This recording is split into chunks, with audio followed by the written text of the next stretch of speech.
आज पढ़ाऊंगी is matter around us pure. हमारे पास जितनी भी चीजें हैं उन सबको हम मैटर कहते हैं। मैटर एक्चुअली होती क्या है? मैटर वो चीज होती है जो क्या करती है, अपने पास जिसके पास जो स्पेस घेरे, ठीक है, और जिसके पास अपना कुछ मास हो, उसको हम क्या कहते हैं?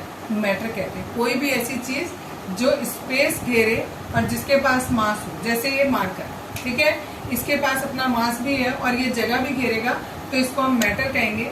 जितनी भी मैटर हमारे आसपास है वो मैटर प्योर है या नहीं, ये हमें चैप्टर में पढ़ना है, ठीक है। मैटर जो है वो दो तरीके का होता है, एक प्योर होता है, एक इम्प्योर होता है। इम्प्योर वाले को हम मिक्सचर भी कह सकते हैं। प्योर जो है उसको फर्दर फिर हमने दो पार्ट में डिवाइड किया है, एलिमेंट और कंपाउंड। जो हमारा इम्प्योर है उसको हमने फर्दर डिवाइड किया है होमोजीनियस और हेट्रोजीनियस। पहले इस पर आते हैं एलिमेंट पर। एलिमेंट किसे कहते हैं? एलिमेंट वो चीज होती है जिसको हम आगे फर्दर ब्रेक डाउन नहीं कर सकते, या हम ये कह दें कि एक ऐसा सब्सटेंस जो केवल एक ही तरीके के एटम से मिलकर बना है, उसको हम क्या कहेंगे? एलिमेंट कहेंगे। तो लिखा है can not be broken into simpler substance, जिसको हम और ज्यादा सिंप्लीफाइड नहीं कर सकते। नहीं समझ आया तो ऐसे समझ सकते हो, जैसे सपोज करो एक इंग्लिश का कोई सेंटेंस लिखा है, ठीक, हमने लिखा दिस इज अ गर्ल, ये एक सेंटेंस हो गया हमारा। हम इसको डिवाइड कर सकते हैं वर्ड्स में। पहले मैंने फर्दर डिवाइड कर दिया। अब ये जो एक वर्ड है इसको मैंने अल्फाबेट्स में, दिस जो था इसको मैंने 4 अल्फाबेट में डिवाइड कर दिया, लेकिन अब ये जो अल्फाबेट है इसको हम फर्दर डिवाइड नहीं कर सकते। सिमिलरली ये जो एलिमेंट्स हैं उनको भी हम फर्दर डिवाइड नहीं कर सकते, जबकि जो हमारे कंपाउंड्स होते हैं उनको हम फर्दर डिवाइड कर सकते हैं। जैसे अगर सपोज करो हमने लिया H2O, H2O मीन्स वाटर, इससे हम हाइड्रोजन अलग कर सकते हैं, ऑक्सीजन गैस अलग कर सकते हैं, ठीक। तो ये हमारे कंपाउंड में। कंपाउंड में और मिक्सचर में क्या अंतर होता है वो भी बताती हूँ, क्योंकि कंपाउंड को भी आप क्या कहोगे? एक तरीके से ये हमारे मिक्सचर हुए। क्यों मिक्सचर हुए?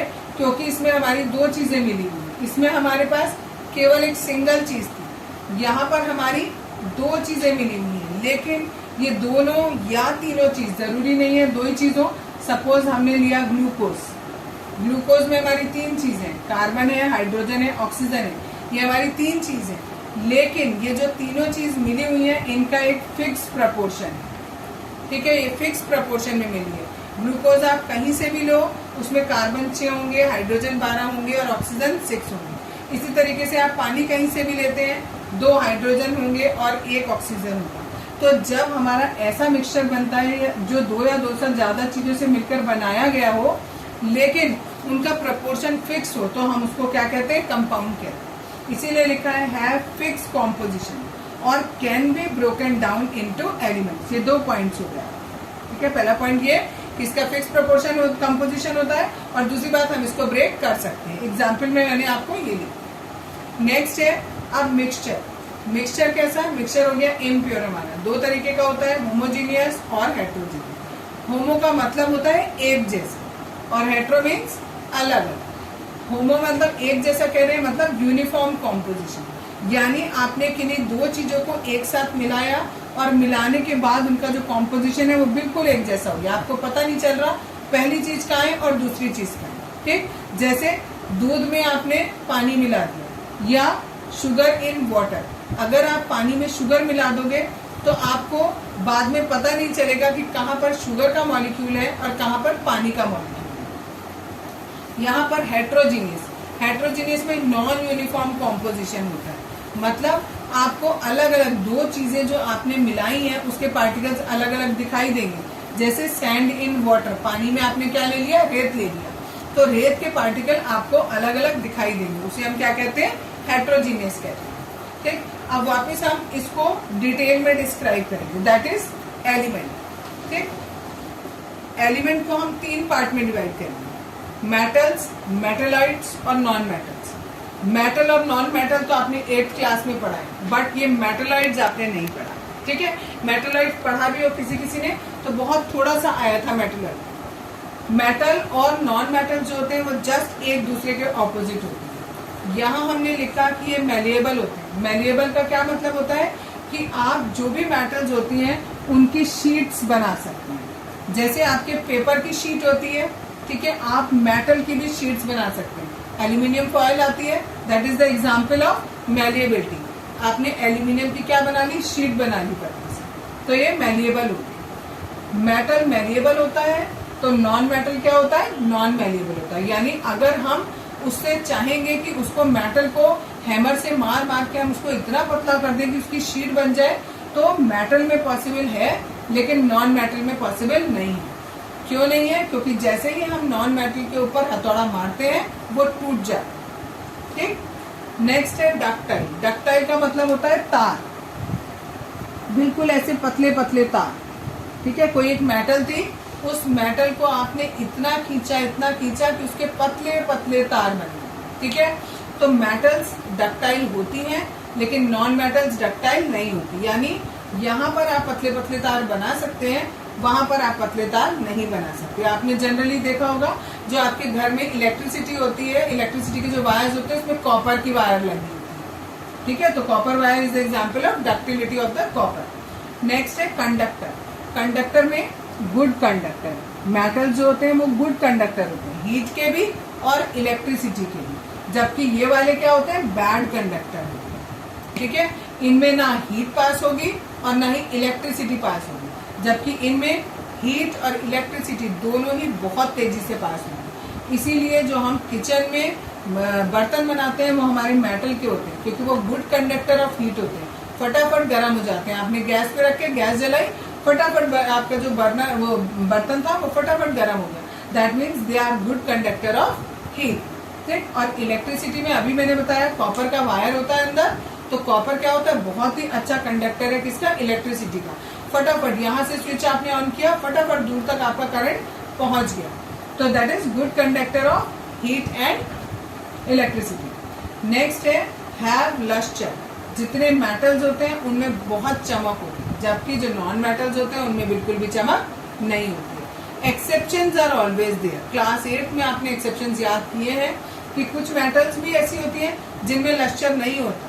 ठीक है, और कुछ नॉन मेटल्स ऐसी होती हैं जिनमें लस्टर होता है।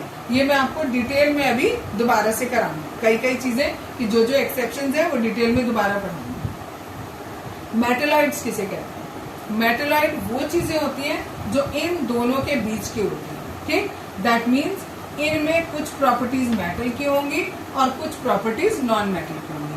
तो जब हम इन्हें क्लासिफाई करेंगे तो हमें ये समझ नहीं आता कि हम इन्हें मेटल में रखें कि हम इन्हें नॉन मेटल में रखें, क्योंकि इनमें बहुत सारे, मतलब अगर सपोज करो मेटल में 25 गुण है और नॉन मेटल में भी 25 गुण है, तो 15 गुण इनके मेटल के होंगे और 15 गुण आपके नॉन मेटल्स के होंगे। ठीक है, तो दोनों का मिक्सचर हो गया, इसलिए हमने इसके लिए नई कैटेगरी बनाई, दैट इज कॉल्ड मेटलॉइड्स। ठीक, show some property of metals and some properties of non metals. Example Si इज सिलिकॉन और ये बोरोन, और यहाँ पर जो मैंने लिखा है दैट इज सल्फर और दिस इज ऑक्सीजन। यहाँ पर ये कॉपर एंड गोल्ड। कल बताया था कि एलिमेंट्स और कंपाउंड्स क्या होते हैं। ठीक है, आज उन्हीं को डिटेल में बताऊंगी। एलिमेंट्स के बारे में सबसे पहले एक वैज्ञानिक थे रॉबर्ट बॉयल। ठीक है, उन्होंने सबसे पहले हमें बताया, और कौन से ईयर में, 1661 में उन्होंने सबसे पहले ये एलिमेंट यूज किया वर्ड।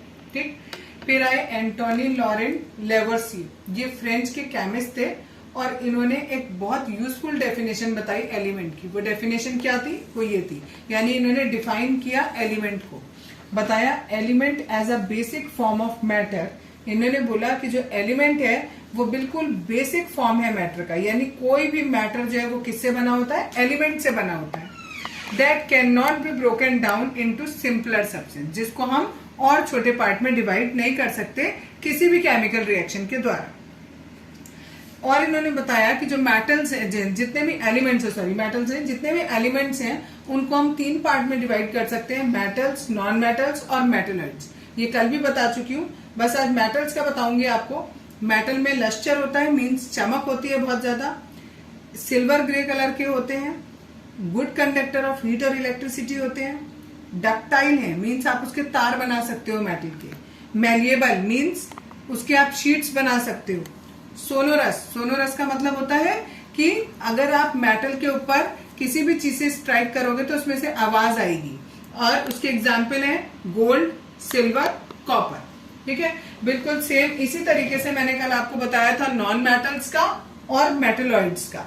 ठीक है, तो वो उसी वाले बोर्ड से आप देख लेना। नेक्स्ट है कंपाउंड्स। कंपाउंड किसे कहते हैं?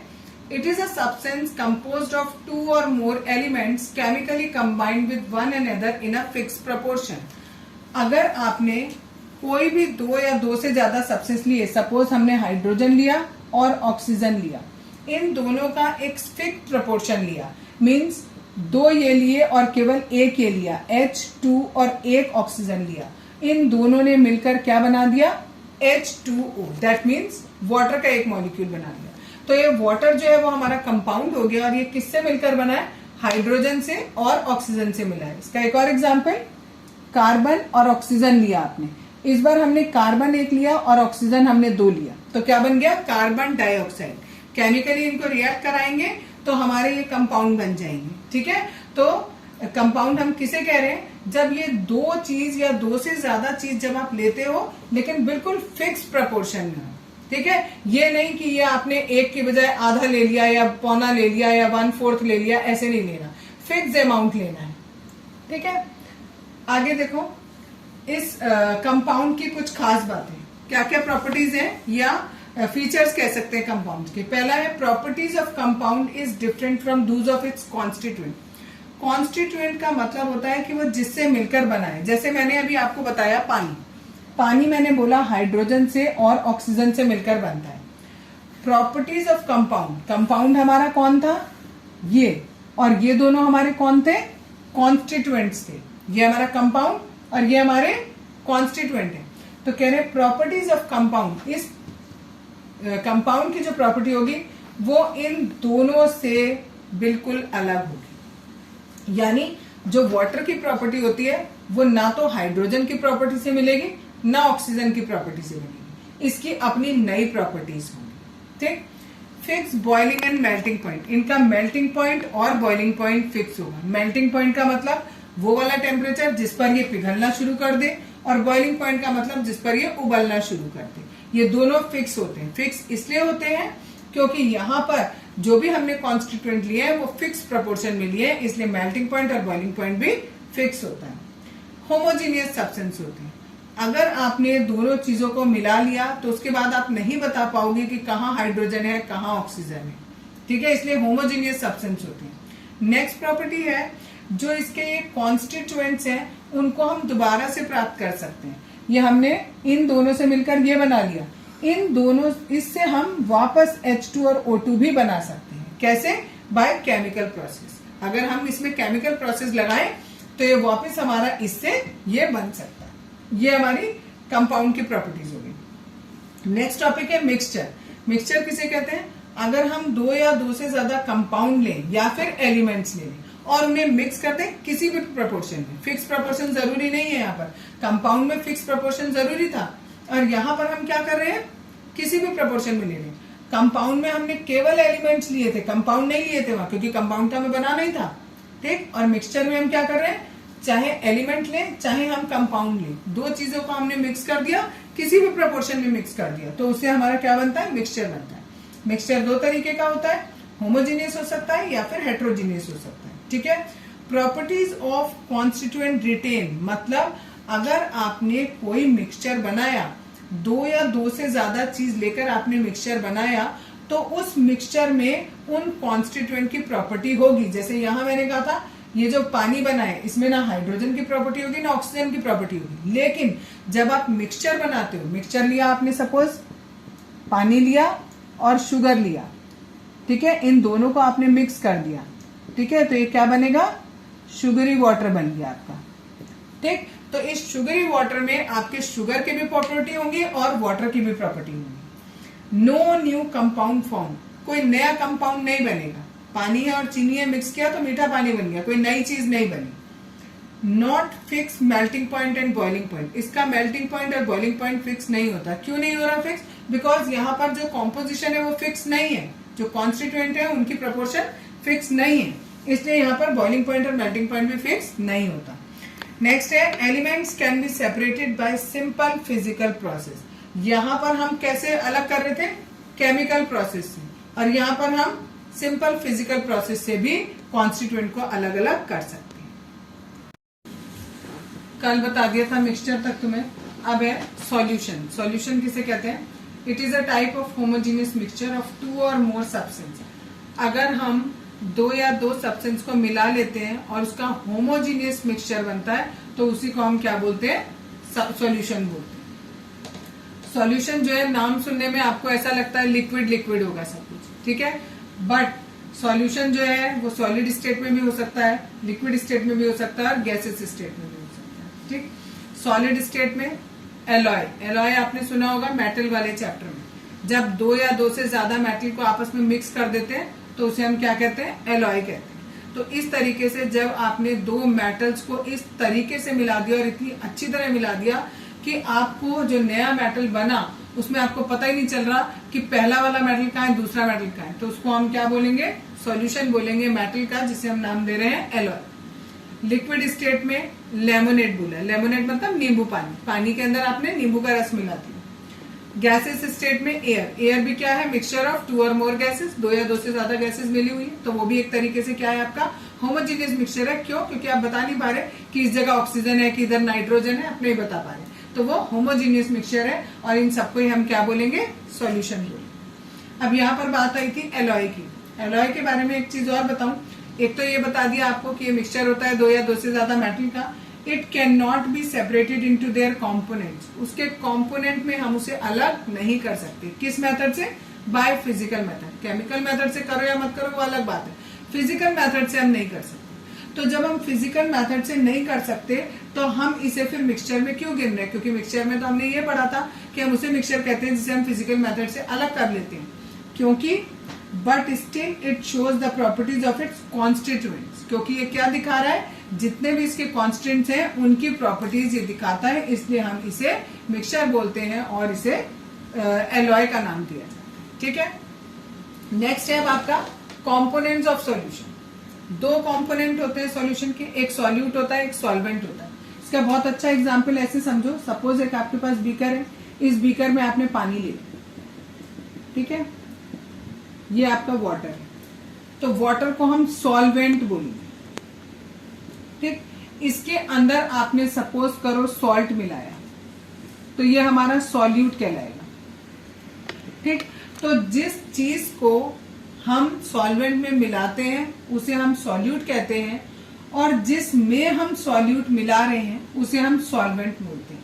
कभी कभी बुक में और डेफिनेशन दी होती है, जो ज्यादा क्वांटिटी में होता है उसे हम सॉल्वेंट कहते हैं, जो कम क्वांटिटी में होते हैं उसे हम सॉल्यूट कहते हैं। But the exact definition is, आप यही लिखो कि वो substance, a substance which is dissolved in solvent, जो सब्सटेंस हम सॉल्वेंट में मिला रहे हैं उसे हम सॉल्यूट बोलेंगे और जिस में हम सॉल्यूट मिला रहे हैं उसे हम सॉल्वेंट बोलेंगे।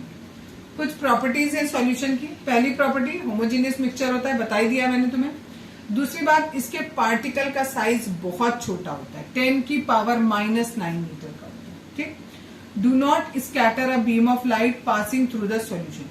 अगर हम सॉल्यूशन में लाइट पास करेंगे तो उसके पार्टिकल्स इतने छोटे होते हैं कि वो लाइट को स्कैटर नहीं करते, मीन्स फैलाते नहीं। ठीक, नेक्स्ट है solute particles can not be separated from mixture by filtration. Simple filter करके यानी छान कर हम इनके पार्टिकल्स को अलग अलग नहीं कर सकते सॉल्यूशन में। कल बताया था कि सॉल्यूशन किसे कहते हैं। आज है टाइप्स ऑफ सॉल्यूशन। पहला दिया है एक्वस सॉल्यूशन। एक्वस का मतलब होता है ऐसा सॉल्यूशन जो हमने पानी में बनाया, यानी अगर आपने पानी में कोई चीज डिसॉल्व कर दी तो फिर जो सॉल्यूशन बनेगा that is called aqueous solution. जैसे पानी में आपने नमक मिला दिया, पानी में आप चीनी मिला दी, ठीक है, तो उस सॉल्यूशन को हम क्या कहेंगे? Aqueous solution. ये बहुत ज्यादा पूछा जाता है कि एक्वस सॉल्यूशन किसे कहते हैं। ये जब तक आप केमिस्ट्री पढ़ते रहोगे तब तक ये काम आएगा। ठीक, एक्वस मतलब जब भी आप पानी में कोई सॉल्यूशन बनाते हो that is aqueous solution. Non aqueous solution, जब आप पानी की जगह कोई और सॉल्वेंट यूज कर लो, पानी की जगह आपने किसी और चीज में मिला लिया, आपने कोई तेल ले लिया तेल में नमक मिला लिया या कुछ भी समथिंग, कुछ भी और चीज ले ली, उसमें अगर आपने मिलाया तो that is non aqueous. For example इसमें दिया है सल्फर प्लस कार्बन डाइसल्फाइड, आपने ये दोनों चीजें आप इसमें मिला ली तो दैट इज, इसमें हमारे पास पानी नहीं है तो that is non aqueous solution हो जाएगा। नेक्स्ट होता है true solution. In it solute particles completely dissolve in solvent. जो भी आप सॉल्वेंट लो, चाहे आप पानी लो चाहे आप कुछ और लो, ठीक है, उसमें अगर आपके जो भी चीज मिलाई है अगर उसके पार्टिकल बहुत अच्छे से डिजोल्व हो गए, यानी आपको नहीं पता चल रहा कि सॉल्यूट के पार्टिकल कहाँ है, सॉल्वेंट के पार्टिकल कहाँ है, तो क्या बनेगा, हमारा ट्रू सॉल्यूशन बनेगा। एग्जाम्पल में शुगर प्लस वाटर भी ले सकते हैं, सॉल्ट प्लस वाटर भी ले सकते हैं। अगर तुम भूल गए हो सॉल्यूट किसे कहते हैं, सॉल्वेंट किसे कहते हैं, तो मैंने बताया था ये कंटेनर है, अगर आपने इसमें पानी ले लिया, ठीक, पानी के अंदर अगर आपने नमक मिला लिया तो ये जो सॉल्ट होता है इसको हम क्या कहते हैं, सॉल्यूट, और ये जो वाटर होता है इसे हम कहते हैं सॉल्वेंट, ठीक। और जब ये दोनों चीजें मिल जाती हैं तो जो तैयार होता है दैट इज कॉल्ड सॉल्यूशन। अब है सैचुरेटेड सॉल्यूशन। सैचुरेटेड और अनसैचुरेटेड दो तरीके के सॉल्यूशन होते हैं। अगर हमने सपोज करो 1 गिलास पानी लिया, उसमें हमने 1 चम्मच नमक डाला, वो उसके अंदर घुल गया, फिर हमने दूसरी चम्मच नमक डाला, वो भी उसके अंदर घुल गया, तीसरा डाला वो भी घुल गया, चौथा डाला तो वो नहीं घुला, लेकिन हमने उसको थोड़ा सा हीटअप किया फिर वो घुल गया उसके अंदर, फिर हमने उसमें 5वीं चम्मच नमक डाला वो भी घुल गया, ठीक, गर्म करने के बाद वो भी घुल गया। लेकिन जब हमने उसके आगे हमने उसमें नमक मिलाया, फिर हमने टेम्परेचर इंक्रीज भी किया, उसके बाद भी वो नमक उसके अंदर नहीं घुला। तो जब तक नमक घुलता जा रहा है पानी के अंदर तब तक वो कैसा है, अनसैचुरेटेड है, ठीक है, तृप्त नहीं है। सैचुरेटेड मतलब होता है तृप्त होना, मतलब आप फुलफिल हो गए पूरे, ठीक। तो जब तक नमक घुलता जा रहा है तब तक तो वो अनसैचुरेटेड है। जब नमक घुलना बिल्कुल बंद हो गया, चाहे आप टेम्परेचर बढ़ाओ मत बढ़ाओ, देन इट इज सैचुरेटेड। इसका बहुत अच्छा से एग्जाम्पल मैं देती हूँ कि सपोज आप घर में खाना खा रहे हो, आपने खाना खाना शुरू किया, 2 रोटी खा लिया आपने, तब तक आप कैसे थे, अनसैचुरेटेड थे, ठीक। आपकी मम्मा ने आपको फोर्स किया, नहीं 1 और रोटी खा ली, तो आपने कहा चलो अच्छा ठीक है मैं 1 और खा लेता हूँ, अभी भी आप अनसैचुरेटेड थे। उसके बाद मम्मी ने 1 और फोर्स किया, अच्छा आपने कहा चलो अच्छा आप इतना कह रही हो तो मैं 1 और खा लेता हूँ, ठीक, तब भी आप अनसैचुरेटेड हो, मीन्स आपकी अभी भूख नहीं खत्म हुई। अब आपकी मम्मी ने कहा 1 और, अब आपने कहा 1 क्या और, मैं आधा गस्सा भी नहीं खा सकता, ठीक, नाउ यू आर सैचुरेटेड। जब आप एक्स्ट्रा बिल्कुल भी लेने से मना कर दो कि नहीं भाई अब नहीं होगा, तो इसी तरीके से पानी और नमक का बताया, जब पानी जो है, पानी में नमक घुलना बिल्कुल बंद हो जाए, चाहे आप उसका टेम्परेचर बढ़ाओ घटाओ कुछ भी करो, अब उसमें नमक और नहीं घुल रहा, दैट मीन्स वो सैचुरेट हो गया। तो यहाँ पर लिखा है in it no more solute can dissolve at given temperature. जो भी आपका टेम्परेचर है उस पर अब सॉल्यूट आगे नहीं घुली, ठीक। आपने सपोज टेम्परेचर कर दिया 50 डिग्री सेंटीग्रेड, 50 डिग्री पे 5 चम्मच घुल रहा था, लेकिन आपने जब 6ठी चम्मच डाली तो वो नहीं घुला, देन इट इज सैचुरेटेड, ठीक। और अगर घुलता जा रहा है देन इट इज अनसैचुरेटेड, ठीक। नेक्स्ट चीज होती है that is called concentration of solution. Concentration of solution का मतलब समझो पहले तो कंसंट्रेशन का क्या मतलब होता है। कंसंट्रेशन का मतलब होता है गाढ़ापन और पतलापन, ठीक। आप कहते हो 1 गिलास पानी लिया और इसमें आपने केवल 1 चम्मच चीनी डाली, केवल 1 चम्मच चीनी डाली, ठीक है, तो अभी ये पतला है, आपने 2 चम्मच डाली तो पहले वाले से गाढ़ा हो गया, लेकिन अभी भी कैसा रहेगा, पतला ही रहेगा। इस तरीके से आप डालते जाओगे तो धीरे धीरे करके क्या हो रहा है, कंसंट्रेशन क्या हो रहा है, इंक्रीज होता जा रहा है, ठीक। यानी पहले क्या था, पतला था और अब कैसा हो गया, गाढ़ा हो गया है, ठीक। उसे हम क्या कहते हैं, कंसंट्रेशन कहते हैं। It is the amount of solute present in a given amount of solution या फिर सॉल्वेंट, ठीक। 2 तरीके से हम कंसंट्रेशन नाप सकते हैं।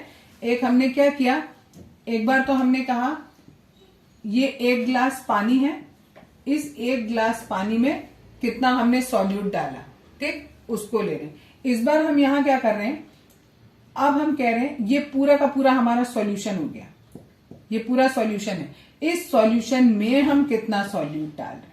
यहां पर हम क्या कर रहे थे, यहां पर हम सॉल्यूट ले रहे थे और दूसरी चीज हम क्या ले रहे थे, यहां पर सॉल्वेंट ले रहे थे, और यहां दूसरी चीज क्या ले रहे हैं, सॉल्यूशन ले रहे हैं। तो कह रहे हैं 2 तरीके हैं नापने के कंसंट्रेशन। आपने ये देखा कि जो आपका बन गया सॉल्यूशन उसमें कितनी चीनी आप डालते जा रहे हैं, और यहां हम देख रहे हैं चीनी अलग लिया आपने, पानी अलग लिया, इस पानी में आप कितनी चीनी मिला रहे हो उसके हिसाब से हम दो तरीके से कंसंट्रेशन को नाप सकते हैं। ठीक, अब कंसंट्रेशन को नापने के लिए इन्होंने फॉर्मूला बताया है, इसे कहते हैं mass by mass percentage of a solution. जब दोनों जगह मास दिया है तो यहां पर हम मास ही लेंगे। ठीक, किसका मास लेंगे? अभी आपको बोला है it is the amount of solute present, तो ऊपर रहेगा हमेशा सॉल्यूट और नीचे क्या रहेगा, या तो सॉल्यूशन या फिर सॉल्वेंट। वो क्वेश्चन में आपको गिवन किया होगा कि आपको सॉल्यूट के हिसाब से निकालना है या सॉल्वेंट के हिसाब से निकालना है। सेम इसी तरीके से मास बाय वॉल्यूम। ठीक है, जब वॉल्यूम होगा तो यहां पर आपने क्या किया, मास ऑफ सॉल्यूट और नीचे क्या हो गया, वॉल्यूम बाय ऑफ सॉल्यूशन। ठीक, अभी हमने जो पढ़े हैं, हम जो पढ़ रहे हैं उसमें हमने नीचे क्या लिया है, सॉल्यूशन ही लिया है और ऊपर क्या लिया है, सॉल्यूट लिया है। इधर दोनों में क्या है, मास, यहां पर मास और यहां नीचे क्या है, वॉल्यूम। ठीक है, क्योंकि जो हमारा लिक्विड होगा वो कैसा हो जाएगा, सॉल्यूशन की बात कर रहे हैं, तो यहाँ पर इन्होंने यहाँ पर उसका क्या लिया, वॉल्यूम लिया। अब एक एग्जांपल देखो, आपकी बुक में दिया हुआ है, एनसीईआरटी बुक में, अगर आपको सॉल्यूट दिया हुआ है 40 ग्राम और सॉल्वेंट दिया है 320 ग्राम, आप इसे ऐसे नहीं समझ पा रहे तो ऐसे समझ लो, जो सॉल्ट है आपका वो 40 ग्राम दिया है और जो वाटर है वो 320 ग्राम दिया है। जब हम ये दोनों मिला देंगे तभी सॉल्यूशन बनेगा, तो सॉल्यूशन कितना हो गया हमारा, 360 ग्राम हो गया। दोनों को हमने ऐड कर दिया तो हमारा सॉल्यूशन कितना हो गया, 360 ग्राम हो गया। अब हमें निकालना है मास बाय मास परसेंटेज, तो क्या रखेंगे, ऊपर सॉल्यूट का रखेंगे, नीचे सॉल्यूशन का रखेंगे, और निकालनी क्या है, परसेंटेज, तो मल्टीप्लाइड बाय 100% करेंगे। वही चीज यहां पर करिए और कैलकुलेट किया, इट इज 11.1%। कल बताया था तुम्हें कि जो सॉल्यूशन होते हैं, सॉल्यूशन का कंसंट्रेशन बताया था। कंसंट्रेशन का मतलब होता है कि वो कितना गाढ़ा है या कितना पतला है। उसी बेसिस पे हमने बताया कि एक तो हमारा ट्रू सॉल्यूशन है, दूसरा हमारा कोलाइडियल सॉल्यूशन है और तीसरा हमारा सस्पेंशन है। ठीक, जो हमारा कोलाइडियल सॉल्यूशन होता है, ये सब एक तरीके के सॉल्यूशन है, बस उनकी कंसंट्रेशन के बेसिस पे हमने उनको डिवाइड कर दिया है कि सॉल्यूशन किस तरीके का होगा। कोलाइडियल सॉल्यूशन को हमने कहा ये हेट्रोजीनियस होता है। ठीक है, मतलब जब आप ये सॉल्यूशन बनाओगे तो जो भी चीज आप इसके अंदर मिलाओगे उसके पार्टिकल्स हमें दिखाई देंगे। ठीक, दूसरी बात, ये टिंडल इफेक्ट शो करेगा। टिंडल इफेक्ट का मतलब होता है जब आप इस पर लाइट मारोगे साइड से, सपोज ये बॉटल में, आपने कांच की बॉटल में वो सॉल्यूशन रखा हुआ है और यहाँ इसके सामने से आप टॉर्च मारोगे तो आपको उसके अंदर जितने भी पार्टिकल्स है वो दिखाई देंगे। ठीक, इसके जो पार्टिकल का साइज होता है वो 1 नैनोमीटर से लेकर 100 नैनोमीटर तक होता है। नैनो का मतलब होता है 10 की पावर -9, 1 नैनो बराबर होता है 10 की पावर -9 मीटर। ठीक, तो यानी इसका साइज देखो कितना छोटा है, 1 मीटर का भी कितना पार्ट है, उसके नीचे 9 zeros आ, इतना छोटा पार्ट। ठीक है, एक पार्टिकल इतना छोटा है। इसके एग्जाम्पल आपको बताएं, मिल्क, गम और इंक, जो इंक आप यूज करते हो पेन में। ठीक है, दूसरा है ट्रू सॉल्यूशन। ट्रू सॉल्यूशन कैसा होता है, होमोजीनियस होता है। ठीक, do not show Tyndall effect, क्योंकि होमोजीनियस है, सब कुछ एक जैसा हो गया तो आपको टिंडल इफेक्ट नहीं शो करेगा। इसका जो पार्टिकल साइज होता है वो लेस देन 1 nm होता है, मीन्स 1 माइक्रोमीटर से भी, सॉरी माइक्रो नहीं, नैनोमीटर से भी छोटा होता है। ठीक, और फॉर एग्जाम्पल इसका NaCl इन वाटर या शुगर इन वाटर, ये दो इसके एग्जाम्पल। नेक्स्ट वाला है सस्पेंशन।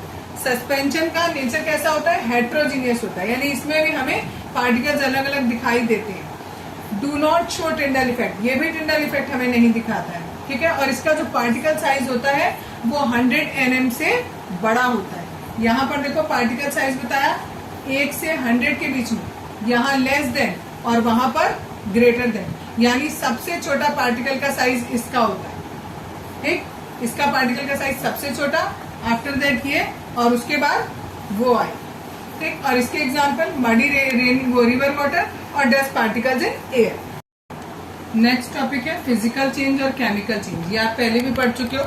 ठीक है, फिजिकल चेंज किसे कहते हैं, एक ऐसा चेंज जिसमें हमारा क्या हो, कोई नया चीज नहीं फॉर्म। ठीक है, केवल जो भी आपका प्रोडक्ट है उस प्रोडक्ट के फिजिकल प्रॉपर्टीज चेंज हो जाए, मीन्स उसका कलर चेंज हो जाए, उसका टेम्परेचर चेंज हो जाए, उसकी स्मेल चेंज हो जाए, उसे हम क्या कहेंगे, फिजिकल चेंज कहेंगे।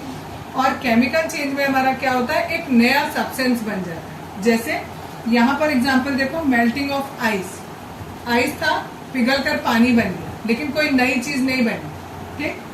कटिंग ऑफ वुड, वुड का एक लॉग था आपके पास, ये पूरा वुड था, इसके आपने पीसेस कर दिए, छोटे छोटे पीसेस हो गए, लेकिन है तो सारे वुड ना, तो नई चीज बनी नहीं हमारी। यहाँ पर केमिकल चेंज में मैंने कहा कि कोई नई चीज बन जाती है। मेन पहचान आपकी यही होती है फिजिकल और केमिकल चेंज की, कि आपकी इसमें क्या होता है, नई चीज बनती है और इसमें नई चीज नहीं बनती। जैसे कुक्ड फूड, सपोज करो आपकी कोई सब्जी है, वो रॉ है, कच्ची है अभी, ठीक, रॉ है, सपोज करो लौकी है आपके पास, ठीक, और उसको आपने पका दिया, कुक कर दिया, तो जो कुक्ड फूड होगा वो कैसा है, केमिकल चेंज है। क्यों, आप कहोगे नई चीज तो बनी नहीं, लेकिन लौकी कच्ची कैसी होती है और पकी भी कैसी होती है, दोनों में बहुत अंतर होता है, ठीक है।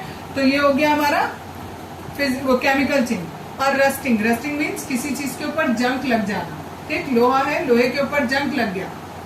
जनरली जितने भी हमारे केमिकल चेंजेस होते हैं वो इरिवर्सिबल होते हैं जनरली, ठीक है, केवल एक को छोड़कर, दैट इज बैटरी वाला एग्जाम्पल, ठीक है। बैटरी में जो है हम पानी से इलेक्ट्रिसिटी बनाते हैं, फिर इस इलेक्ट्रिसिटी को हम बार बार यूज करते हैं, तो वहां पर रिवर्सेबल होता है, बट अदरवाइज केमिकल चेंज कैसे होते हैं, इरिवर्सेबल होते हैं। ये दीज आर इरिवर्सेबल, और यहाँ पर जनरली रिवर्सेबल, ये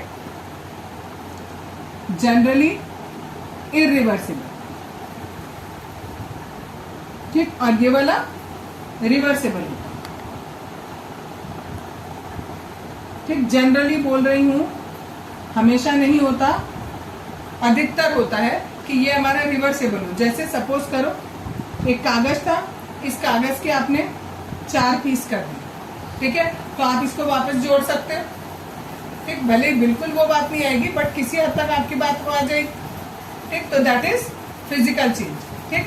अगर हमने यहाँ पर कागज लिया और इस कागज को हमने बर्न कर दिया, जलाई दिया पूरा, तो क्या हम राख से दोबारा कागज बना सकते हैं? नहीं। तो ये जनरली इरिवर्सेबल होता है और ये कैसा होता है, रिवर्सेबल।